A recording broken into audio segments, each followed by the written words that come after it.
All right. Meeting is now live streaming.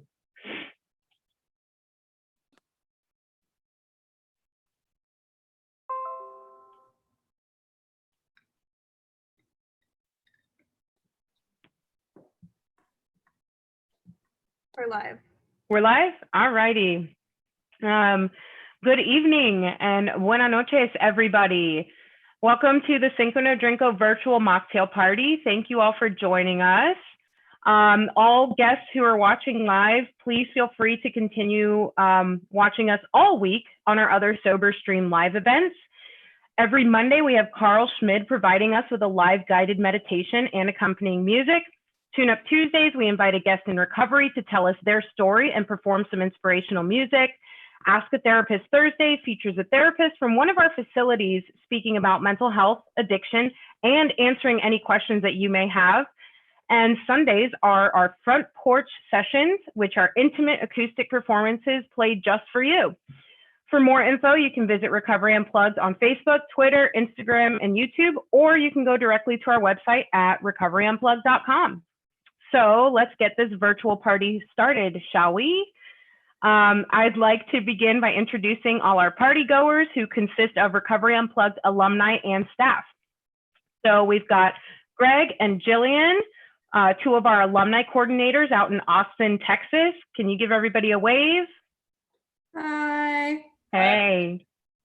We have Riley. He's our operations manager at the Recovery Unplugged Nashville Detox and Rehab Facility. Say hi, Riley. Howdy. Hey. We have Ryan and Chase, two of our alumni coordinators in Florida, as well as alumni of the Recovery Unplugged program in Fort Lauderdale. Chase and Ryan. Hey, y'all. Hey. We have Jordan and Gabby. They are two members of our social media / iParty Sober teams, and they are also alumni of Recovery Unplugged. Hi, guys. And I'd also really like to introduce our special guest and inspiration for this event, Chris Marhsall. He's the founder and owner of Sands Bar in Austin, Texas. Hi, Chris. How are you doing today? Hey, how's it going, everyone? Good, good. We're so happy you're here.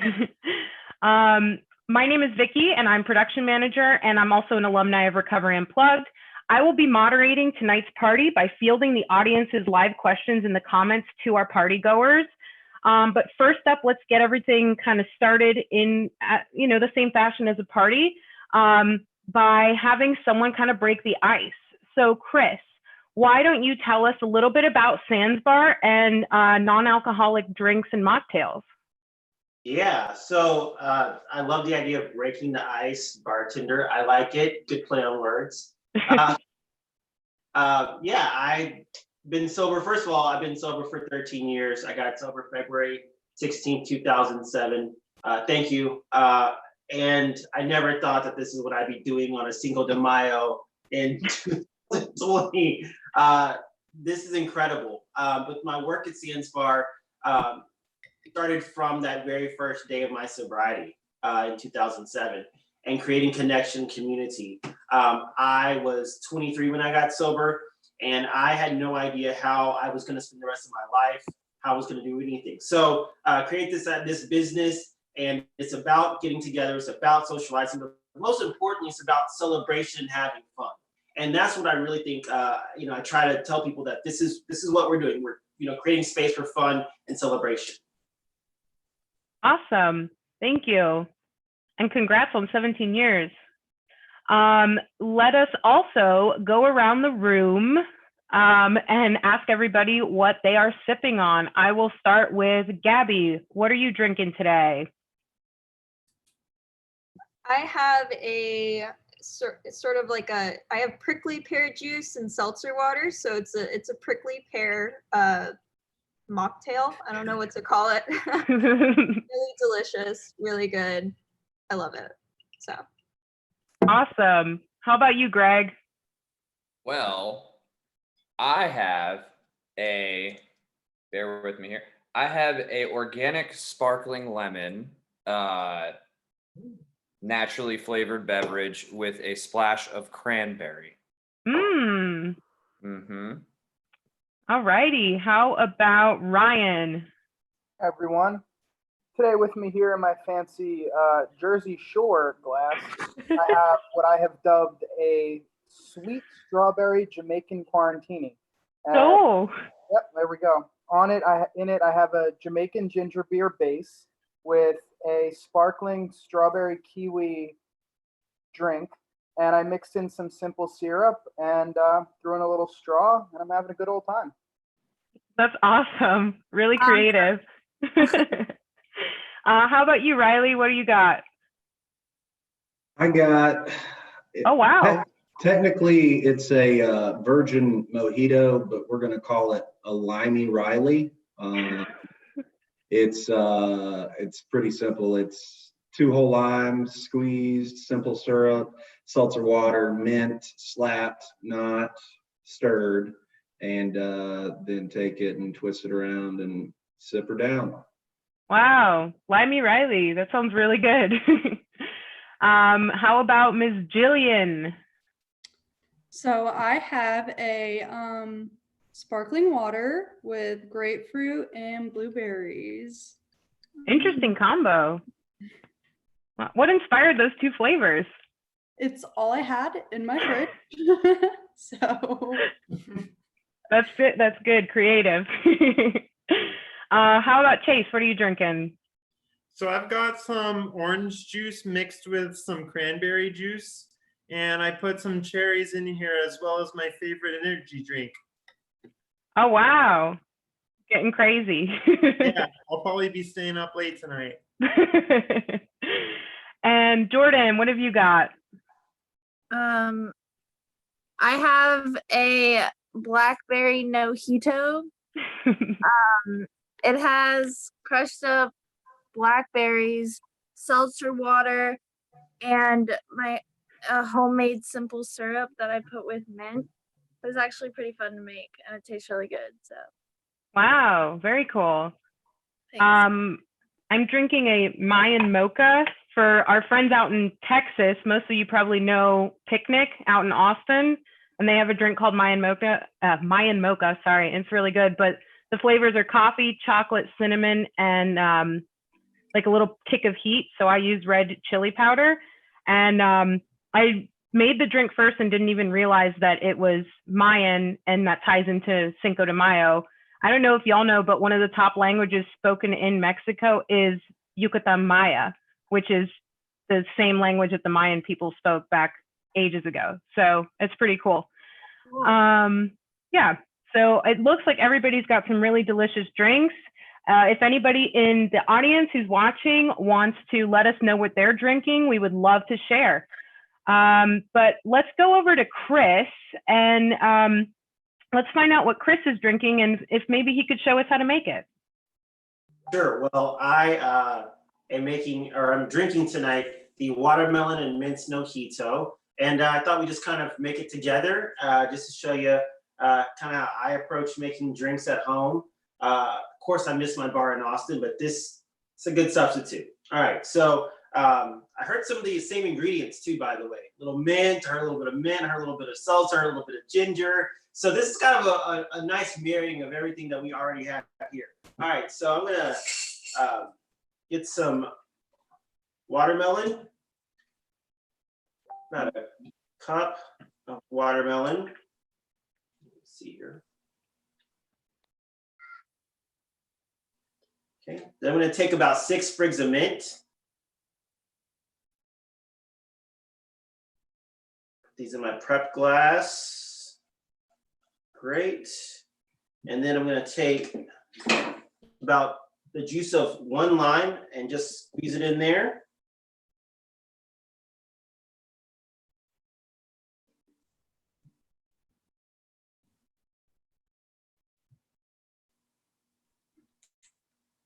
And the lime really starts to break down the watermelon. It really starts to kind of play along with the mint, which is really, really good. So I enjoyed that.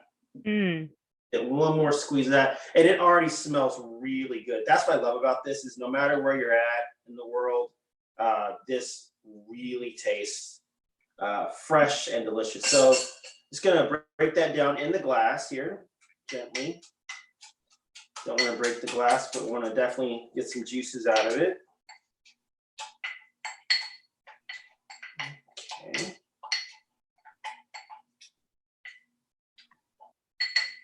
And then to that mixture, I'm going to add 1.5 ounces of agave. Just going to mix that in there. Just going to work in all these flavors in. A little bit of ice. And if you don't have a tumbler at home, you can just use a shaker, like a milkshake shaker, or something like that. You don't have to be fancy. You can even use a blender if you want to make it into a smoothie. But we'll just shake this up. All right.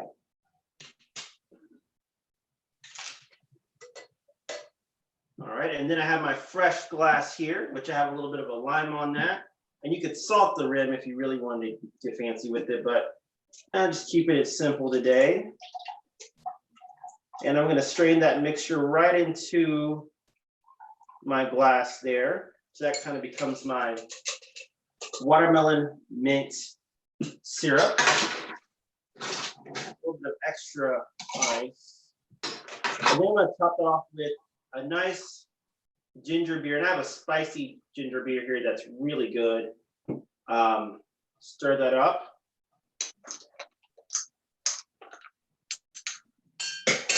And there you go, watermelon mint nojito. Wow. Beautiful. That's awesome. Great colors, great flavors. That's awesome. Really good. Beautiful. Thank you so much, Chris. Where could we find these recipes if we can? So I'll put this one up on my Instagram. Awesome. Okay, and let everybody know, what's your Instagram handle? Instagram handle is sans_bar. So sans_bar. And then I'm also on Facebook. But yeah, I'll put the recipe on Instagram because it's just something that I think is really easy to make. You can find most of these ingredients when you go to the grocery store. So it's super duper easy. Yeah, perfect. Thank you so much. So now that we know everyone has a drink, let's get into it. So Cinco de Mayo is the real reason that we're gathered here today. And I feel like many Americans aren't really sure of what Cinco de Mayo is a celebration of. I know I wasn't, but we do know that alcohol consumption is heavily encouraged during the celebration of Cinco de Mayo in America. So we at Recovery Unplugged decided to host this party to show people that it's possible to have a good time while celebrating alcohol-centric holidays or events without drinking. I know when we go to parties, it might be hard and awkward and confusing, like a family wedding or something, say, when maybe we're the only one without a drink in our hands, but bartenders will let you order something virgin, or without alcohol, and you can have a fancy drink in your hand and nobody's going to question you. But since this is about Cinco de Mayo, I want to do a little trivia time. So can any of our party goers tell us what Cinco de Mayo is a celebration of? Day of the Dead. Close. I think it's the Battle of Puebla. Yes, somebody watched our commercial. How about, this one's the harder one. This is going to be like you're in trivia class, or not trivia class, oh my God, in history class as a high schooler. What year was the Battle of Puebla won by the Mexicans? Any guesses? 1903. A little too late, but close. Wow. I'll give you a hint. Around the Civil War era? Before or after? Like in the same time period. 1812. That's not when the Civil War was, Jillian. Jillian didn't come here knowing that it was history class, so you're fine. 1865? Oh, you're so close. 66. So close. No one said it yet. 64. And nobody in our audience has said it yet. We've gotten some guesses of the year 1200 and the year 1776. 1861. Oh, so close. 60. 4. 2. Yes, bingo, 1862. Nice. I heard 1863 and then like a minute later, 1861, but no 2. And does anybody know who they defeated? What country? I think I may know. Is it? Is it the French? It is the French. Whoa, nice. Contrary to popular belief, it is not Mexico's Independence Day. I believe I'm not going to say, I don't know. My guess is March 12th, but that might be wrong. But it's definitely not Cinco de Mayo. So yeah, thank you for participating in trivia time. Let's see, does the audience, anybody who's watching on Facebook Live, Twitter, or Periscope Live and YouTube Live have any questions for us? Once questions come in, I will start asking our audience. But I have some questions to kind of get us talking. Let's do a survey one. Hold up your drink if you have ever ordered a mocktail in public before.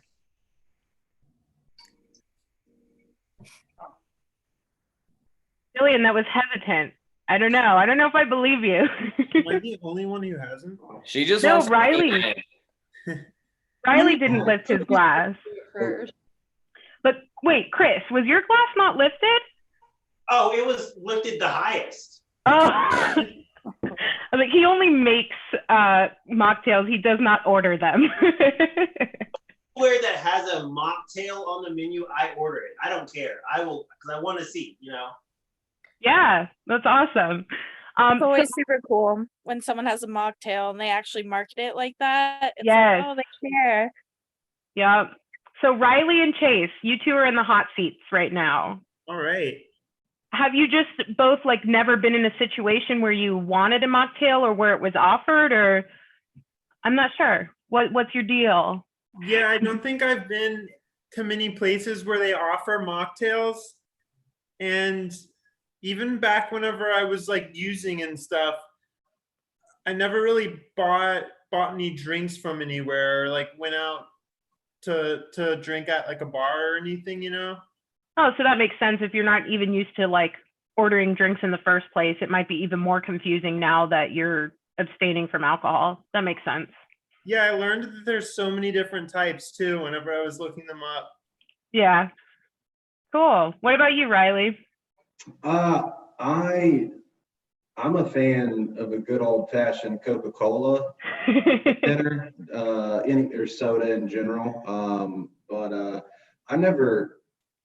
I honestly never enjoyed the taste of alcoholic drinks, I guess. You know, I really enjoyed the effect is the real reason I was drinking them. But Yeah. by making this mocktail, I've definitely had my eyes opened to a whole new world, I guess is the best way to put it. That's awesome. Very cool. Chase, are you also inspired to maybe order some mocktails when you go out when the world is open again? Yeah, I think it's a really cool thing to try out and find out which one I like, which one's my favorite. Yeah, awesome. Let's do another survey. Before this evening, had any of you made your own mocktail or non-alcoholic drink, like creative drink prior to this? Yes. Your drink. Mm. Chris, to the highest. Oh, lift your Jordan's is pretty much all out. gone completely.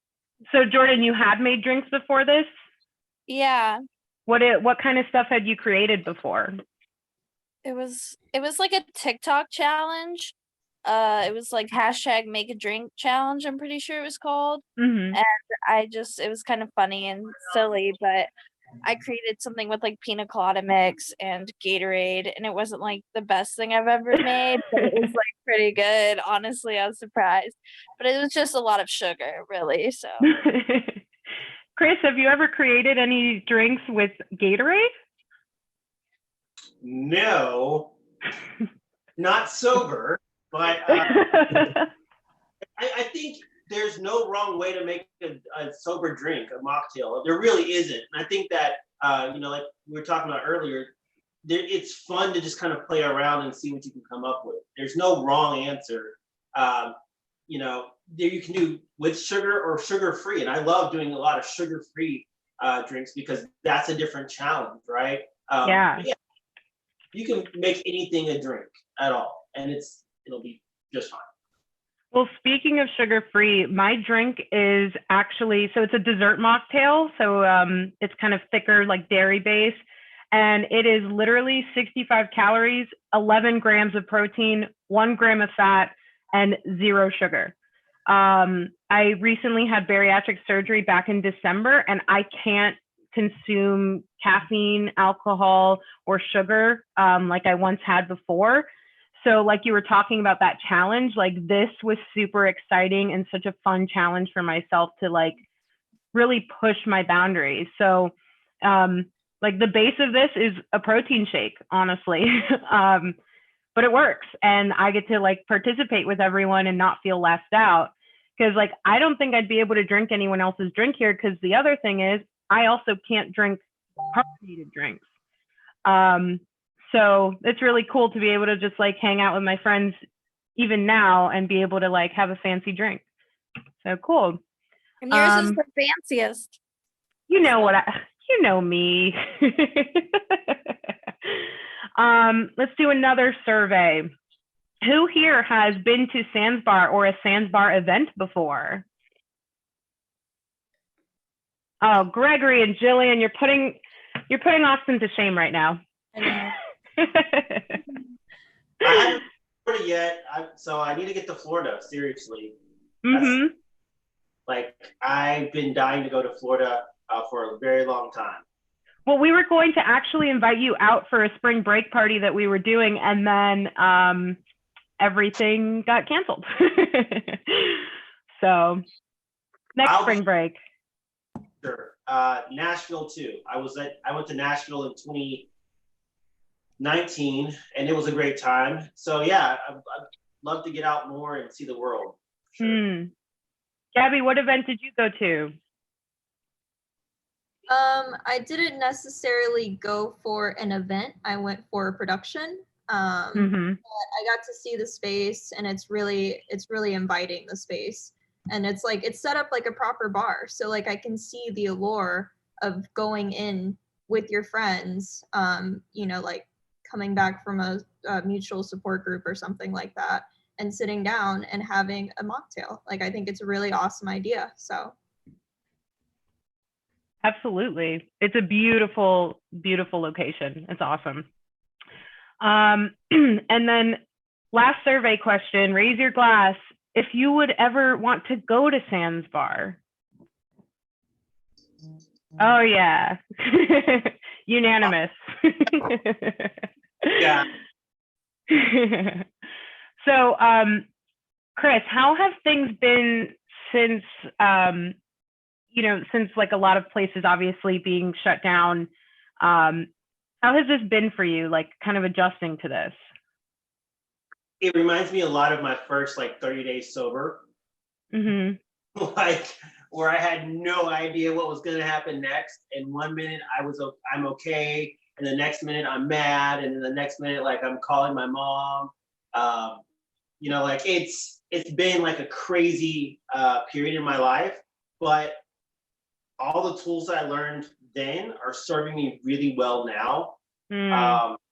Just reaching out, talking to people, saying I don't know.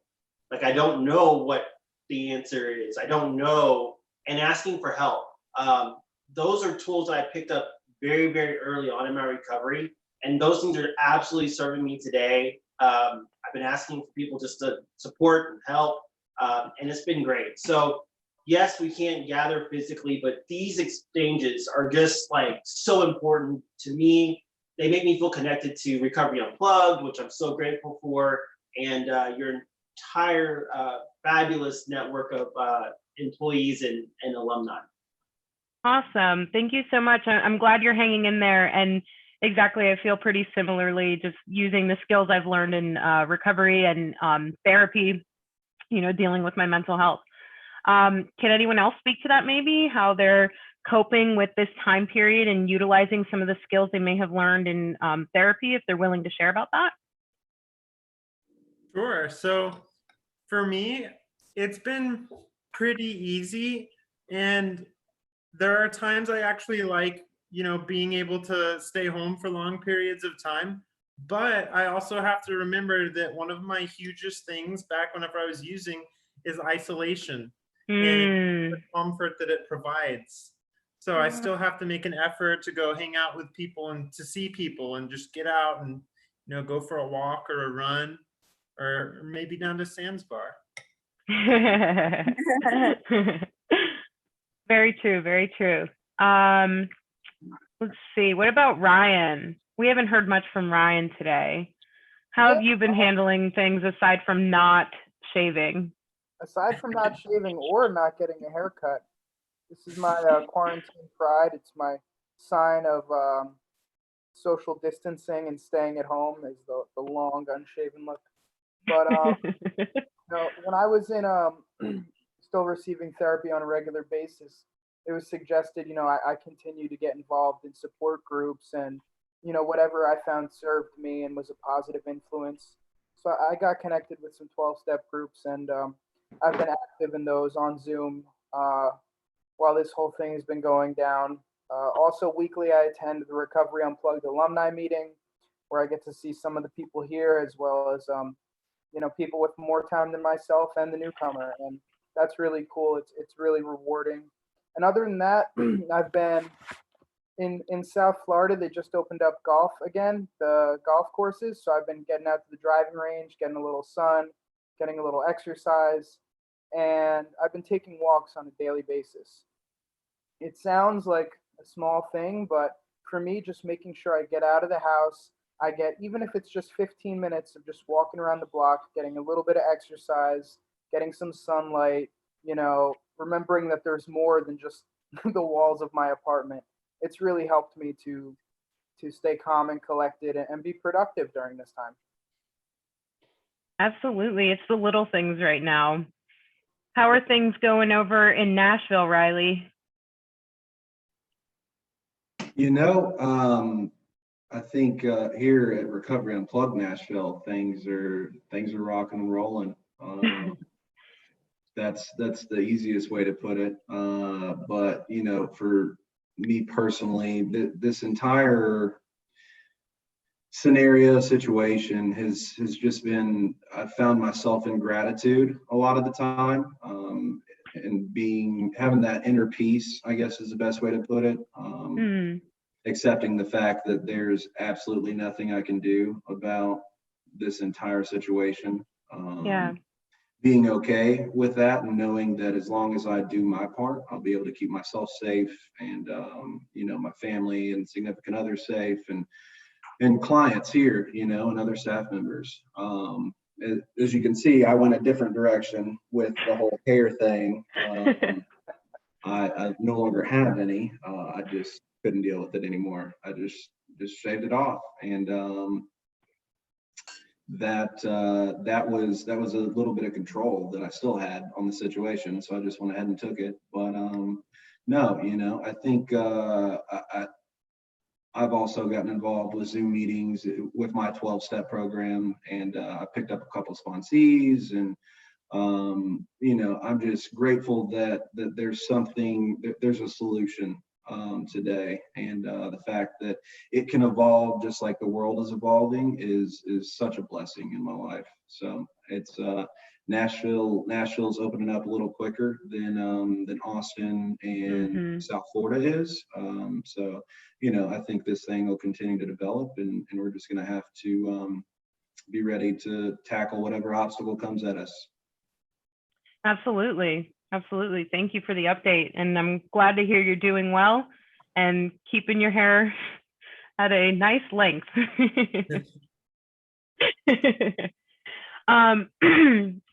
So I wanted to field this question towards Chris, because I know that Chris's background, correct me if I'm wrong, but I remember you saying that you actually were a mental health counselor for people with substance abuse at some point. Is that correct? Oh yeah, yeah. I mean, that was my full-time gig for like 8 years before I started doing Sands Bar. In Yeah. fact, work at a treatment center and refer people out. I worked at Detox, refer people out to Recovery Unplugged all the time. Oh my gosh, that's awesome. So great that we could be here today and actually like have a different type of relationship with you. That's cool. Yeah.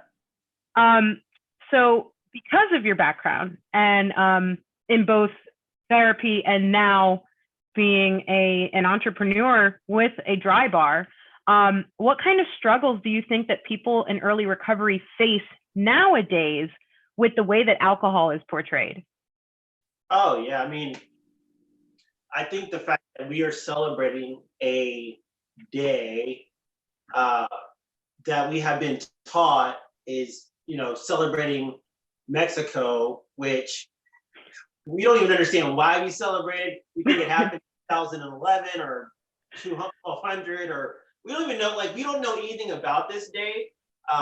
This day and about two others are like days where big alcohol has taught us that we need to pair this holiday with drinking, right? Like the meaning behind it doesn't matter. The fact that we drink is what's important. And so, as someone who was a substance use counselor, and then became a sober bar owner, I see a lot of parallels. And one thing is just education, and educating people that while the big alcohol wants you to believe that there's only one way to celebrate 4th of July or Memorial Day or Super Bowl Sunday, you can celebrate in your own way. You don't have to have, we're all having a great time right now, and none of us have had any alcohol. That's a myth that you have to have alcohol as a requisite to having a good time and as a requisite to connecting to other people. Right. I feel like maybe Greg can attest to this a little. Greg's a sports fan to the nth degree, I'd say. How do you celebrate? Because I know that you choose not to drink alcohol for some celebrations, right? So Yeah. How do you celebrate? What do you do instead? Especially at a sports game. I mean, it's really about the reason why I watch has changed, because I started watching sports because it was, you know what I mean? It was a social thing. You were kind of just raised into it. It's like your dad's dad and his dad's dad all like this team, and it just goes down through your lineage. At least that's how it is with me. And, I just did it just to do it. But then as I got older, and I stopped drinking, I realized I have more passion for it than I ever knew I did, So yeah, no, I'm a lunatic during football season specifically, but I love it. I wouldn't change it. That's awesome. Thanks. It's good to know that people can enjoy sports and not get pissed drunk and embarrass themselves at the game. Yeah. I want to field the same question over to Jordan. So Jordan was actually one of the founding members of our iParty Sober team, and her job for a long time was showing the world how to go out and literally party sober. Can you talk about what kinds of ways you've chosen to celebrate these momentous occasions without drugs or alcohol? Yeah, a lot of the times we would just go to a place where drinking and drugs were happening, and we just made the best of it. We danced, took videos, pictures, talked to people, and had some awesome conversations about what it means to be someone who's sober who also enjoys to party. And they were like, oh, that's cool. Nobody was shooing us away. So it was interesting for sure. I definitely prefer to go to events that Recovery Unplugged throws, or if I was able to go to Sands Bar, which is a sober bar, that would be awesome. I would prefer that, but I still enjoyed going to the alcohol fueled places as well. Awesome. Well, you know what? A question just came in from a live viewer, from Ian, actually, who is clinical director over at our Nashville facility. He asked, and anybody is free to answer this question if you feel like you have an opinion on it. I feel like there's going to be varying answers, so that'll be cool.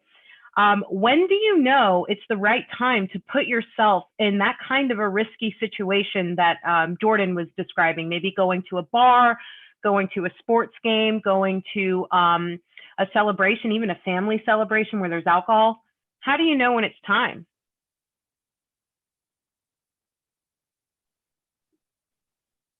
I mean, I'll go. You'll know it's time when it's clear what your intentions are. You know, if your intention to go to a sports game is to enjoy the sports, like, you'll be good.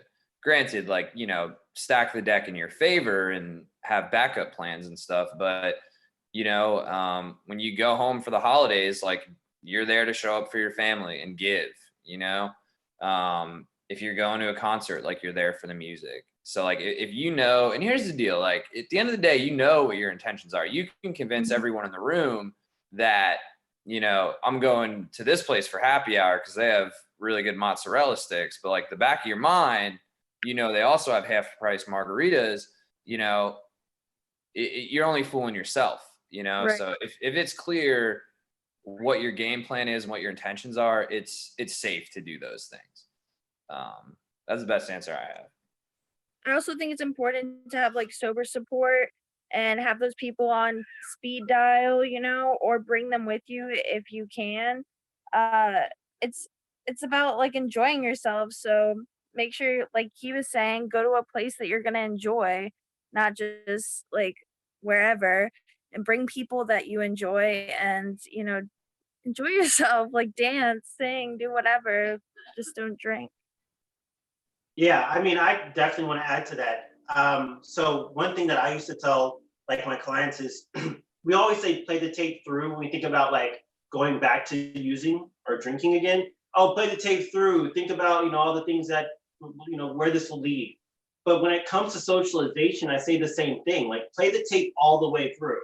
If I go to this sports, you know, if I go to this football game, what is it going to look like for me? You know, am I going to get anything out of this? Am I going to really enjoy it? What if my team loses? How am I going to handle that? If I get invited to go down to 6th Street with my friends, and I'm there and I have the purest intentions and I really am serious about that, what does that look like?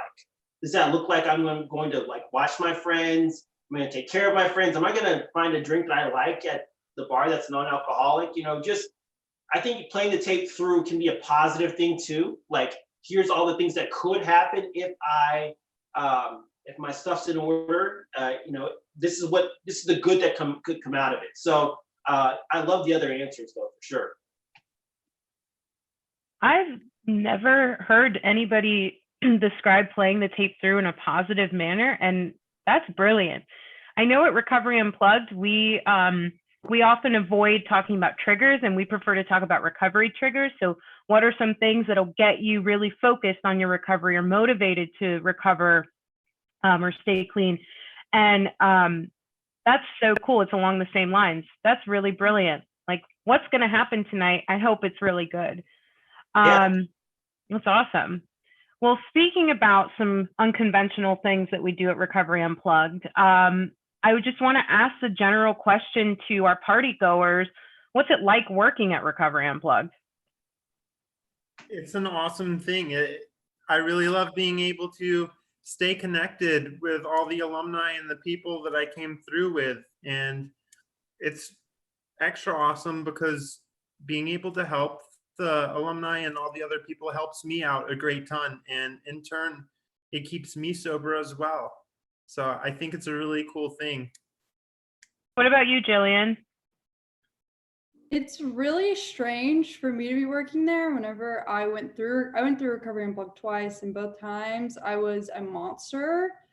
And the fact that like a little over a year later, they were like, "Hey, you want to come work for us?" Like, that just shows how much like I grew over that time.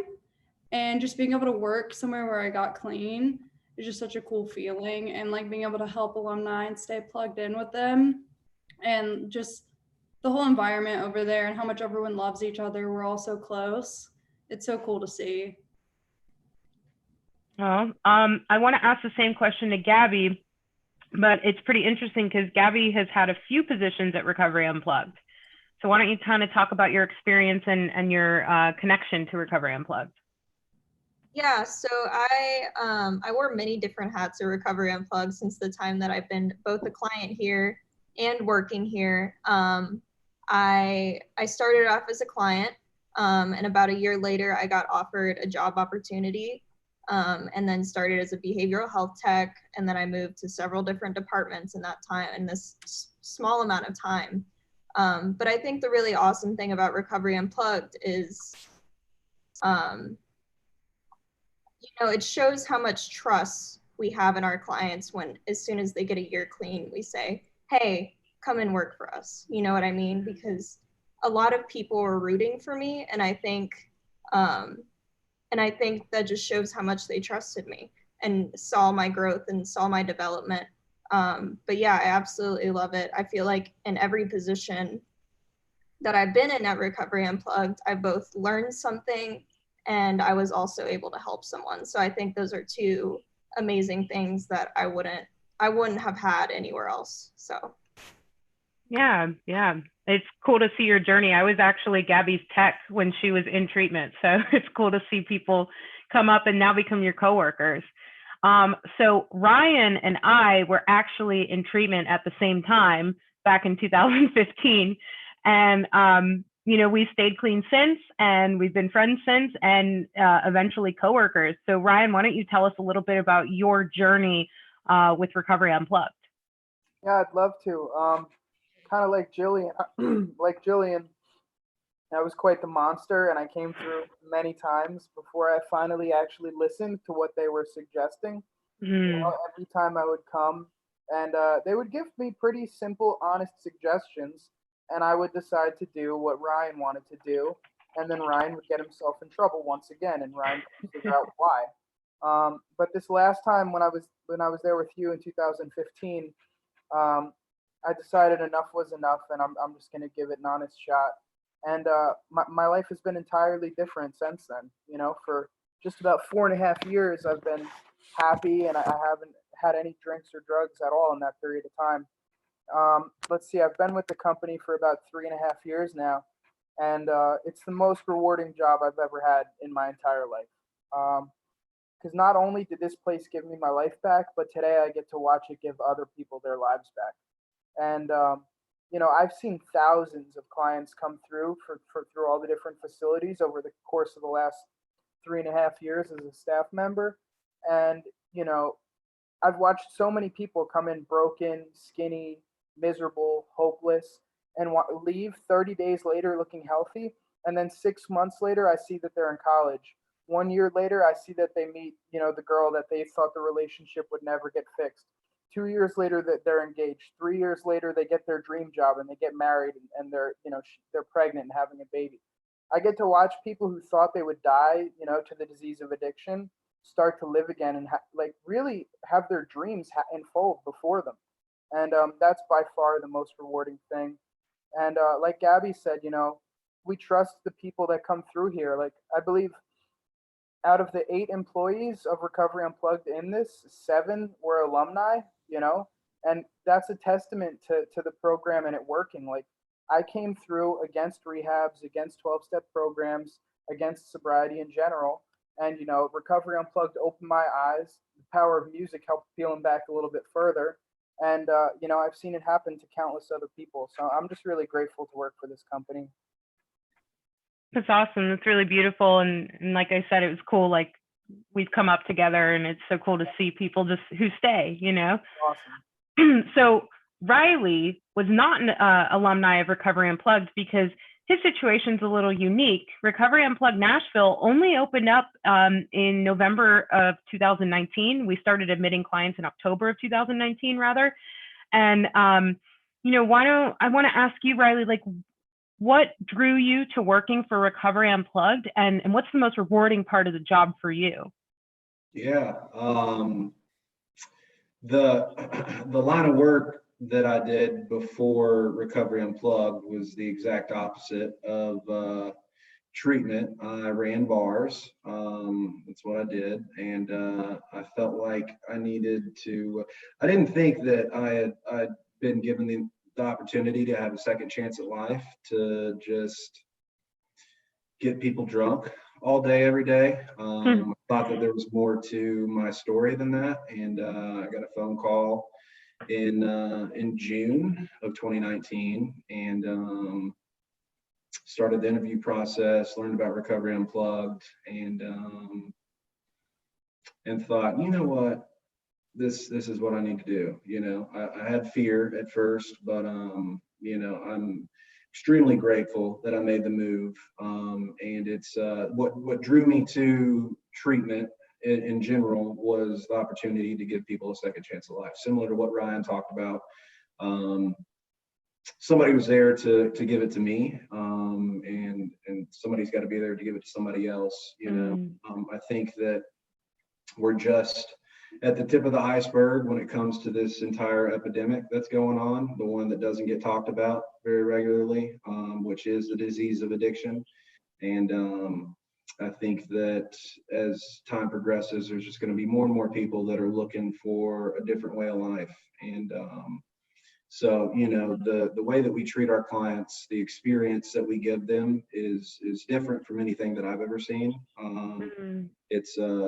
It's truly an opportunity to show someone love in a real way, I think is the best way to put it. And one of my favorite parts about Recovery Unplugged as a whole is the fact that, you know, Nashville truly feels like its own family. We're a part of a bigger whole, but here in Nashville, it's a place, you know, it's not, I don't dread coming to work, I think is the best way to put it. You know, I wake up in the morning, heck yeah, let's get to it. Let's get it on. Let's go get some people sober. Let's give them a second chance at life. And, you know, I come to work with that attitude every day. And I think that, you know, there's quite a few other people here that feel the same way and operate the same way that I do. And it's been a breath of fresh air from the world that I came from. And so it's definitely, if you're interested in it, I definitely recommend it.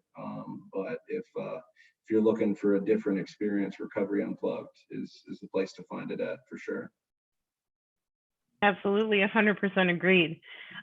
So Riley's answer had mentioned, you know, we're trying to show people a new way of life. And speaking of new ways of life, there's been a movement kind of happening in the last about 2 to 3 years that has been referred to and even has hashtags called Sober Curious. Chris, can you speak about it, Sober Curious, a little and kind of explain what it is to us? Yeah, it's the thing that we wish we all could have been. It is the very first like 10 levels of the elevator down. And some of us had to ride that elevator all the way down. Myself, I'm one of those people. But there are other people who can just look at how alcohol is playing a role in their life, or drugs, or any other process addiction, and stop there. You know, say like, okay, maybe I am just using this to cope with my feelings or cope with you know, some unresolved trauma, and they can stop when given sufficient reason.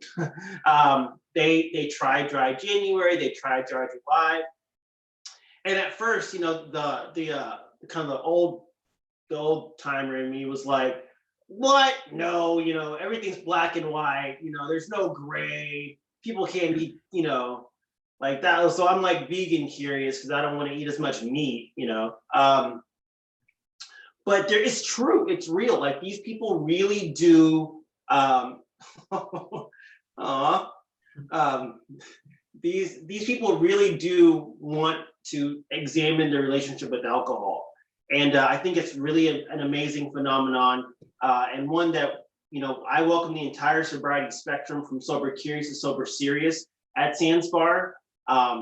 because I believe that if you can stop right now where it's sober curious or you're having some like kind of problematic drinking, you don't have to get to the place where you have to check yourself into detox. That's the hope. The hope is that, we make our jobs a lot less in demand by offering an earlier exit ramp from alcohol use and substance use. Absolutely. I know that Jordan actually is working on a vlog/blog piece about Sober Curious. Can you kind of tell us about your experience with the Sober Curious movement and what you've witnessed as an iParty Sober team member? Yeah, it was just a quick vlog, but Sober Curious is people who want to be sober, but not because they're alcoholics, but because they see the health benefits. And I like what he said, it's what we wish we could have been. It's like the difference between having to go vegan and wanting to go vegan. It's like two very different things. I don't know. I think it's awesome. I think I commend anyone who wants to do that or is willing to. And I absolutely wish, if I didn't have this crazy sickness in my head, that I could have just been like, yeah, maybe I'll try going sober, but that was never an option. So I think it's cool. I embrace it. Awesome. So we do have a few questions that came in from our audience. The first one being, aside from Riley, has anyone attempted to give themselves a haircut? That question comes from Ian in Nashville. Clearly, no. No? I have a haircut all the time, but it's usually out of anxiety. Oh no. 1 second, I got something for you. Hold on. Did you give yourself a haircut sort of during quarantine, Greg? Yeah, I had Sadie do it for me. And I got a really good, it's kind of grown out since then, but this is what it looked like at first. A little messy. Okay. Yeah. Mohawkish? Yeah, kind of like a mohawk mullet, And then of course we got called into work shortly after that happened, and I didn't know that was coming, but I let it ride. So here we are. That's a vibe. We have some other questions. It was fielded from Drew in the 7th Circuit, asking Greg who his favorite 7th Circuit band member is, but anyone else feel free to answer as well. I'll say it. And I'm not just saying it because he asked the question. Drew, you are my favorite. So. My vote for CJ. What do you got, Gabby? Drew's my favorite. For anyone who doesn't know, the 7th Circuit, they are a band based out of Austin, Texas, comprised of a few different Recovery Unplugged alumni, and they actually perform at Recovery Unplugged during Feel Good Fridays and other music groups for our clients. They're pretty cool. Check them out. Yeah, they've come to Sandsbar before as well. Oh yeah, that's awesome. See, they've even performed at Sandsbar. Yeah. One more thing, they're super talented. We are having Drew and Brett from the 7th Circuit do a sober stream this Sunday. I think it's at 6 p.m. Eastern, or 7 p.m. Eastern, I'm sorry. Yep. And it's going to be really cool. It's going to be an acoustic set, and I think everyone is going to enjoy it. Yes, absolutely. Glad and lucky we could book them. Next question. I'll save that question for last, but we do have another question from Michelle out in Fort Lauderdale. She has this question for Chris. What is your most popular mocktail at Sandsbar? So my most popular is easily the ginger beer and rosemary. I call it rosemary and ginger mule. It's so good. Yeah, I mean, that's definitely the easiest by far because it's easiest, most popular by far because it's very simple: ginger beer, rosemary simple syrup, and lime. And I think a lot of people are kind of weirded out by the idea of a zero proof cocktail or a mocktail because they're afraid it's going to be triggering. So I think that's like the safest drink on our menu because it's not mimicking anything. It literally is just a great ginger beer with a little rosemary added. Absolutely. That's a really valid point. I know that we've had some concerns from just feel the test from other people because of our iParty Sober movement. You know, we do some things like when we sponsor music festivals that emulate drinking games. Like we have our root beer pong. We've done whole root beer pong competitions out in Austin. We did that. We have, you know, we've had our sober games, which are like beer Olympics, but without any alcohol.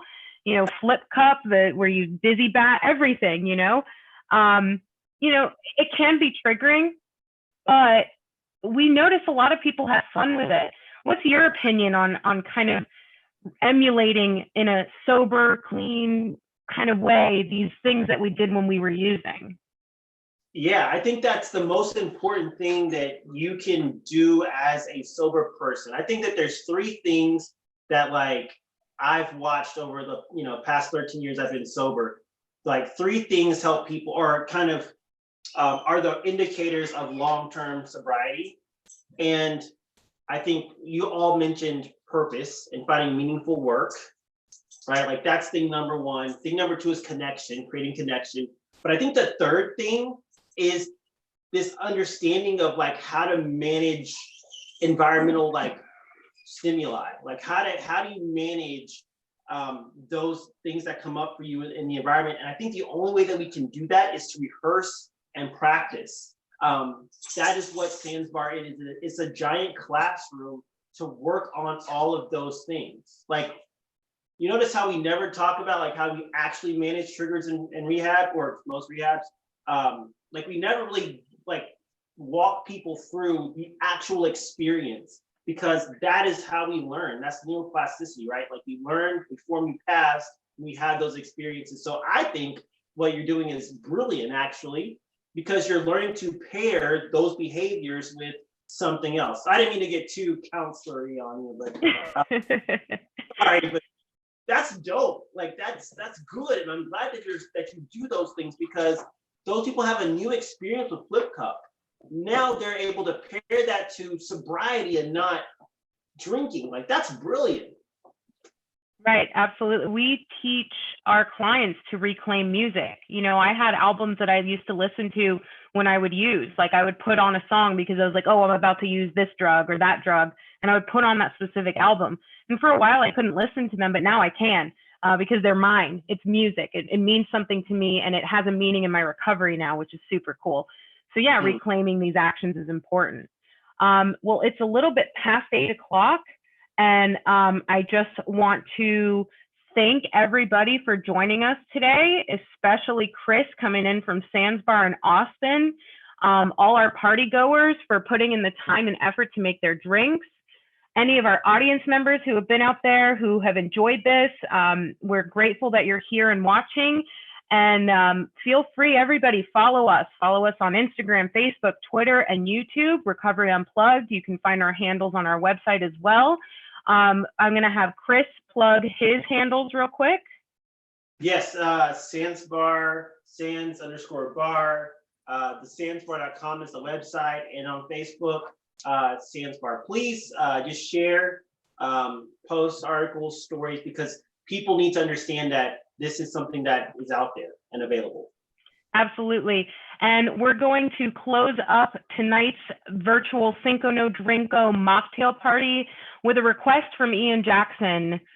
He is asking any Florida alumni to please sing I Got This to close out Cinco No Drinko.